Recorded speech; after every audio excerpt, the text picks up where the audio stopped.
সুন্নিয়তের আধুনিক স্কলাররা, সুন্নিয়তের নিঃস্বার্থ স্কলাররা, সুন্নিয়তের সত্যিকারের দিশারি ধারক বাহকরা, যারা সর্ববাতল বিরুদ্ধে আপোষহীন, যারা আধ্যাত্মিক রাজনৈতিক দিক সব দিকে হকের ধারক এবং সমগ্র মানবমণ্ডলীর দিশারি উদ্ধারকারী শিক্ষক, যারা কিনা বেচার ঊর্ধ্বে, যারা আল্লাহ আল্লাহ হাবিবের জনুইন, যারা বদরহুদ কারবালার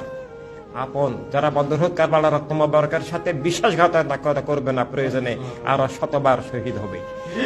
সেই স্কলার, সেই সৈনিকরা আজ গড়ে উঠছে। অতএব আমরা যদি কাজ করি, আমরা যদি দায়িত্বশীল হই, আমরা যদি উৎসর্গীকৃত হই,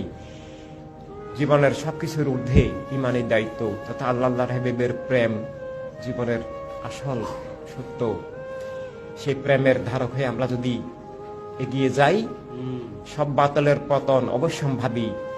এবং হকের আত্মা জীবন জগৎ গড়ে ওঠা তথা রিয়েল ইসলামের পুনরুজ্জীবন আবার অবশ্যম্ভাবী। সব মানুষ বস্তুবাদ থেকে মুক্ত হয়ে মানুষ হবে, মানুষ হয়ে মুমিন হবে। বাতলের খুনজুলম অবিচারের রাজনীতি, রাষ্ট্র কাঠামো, বিশ্ব কাঠামো ভেঙ্গে শিশুদের কান্নার হাহাকারের, খিদার কান্না, মাতা পিতাকে হারানোর কান্না,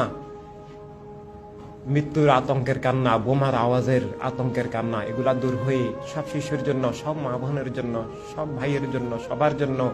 একটা শান্তিময়, ভালোবাসাময়, একটা প্রেমময়, আনন্দময়, সব মানুষ ভাই ভাই মানবতার দুনিয়া চাই।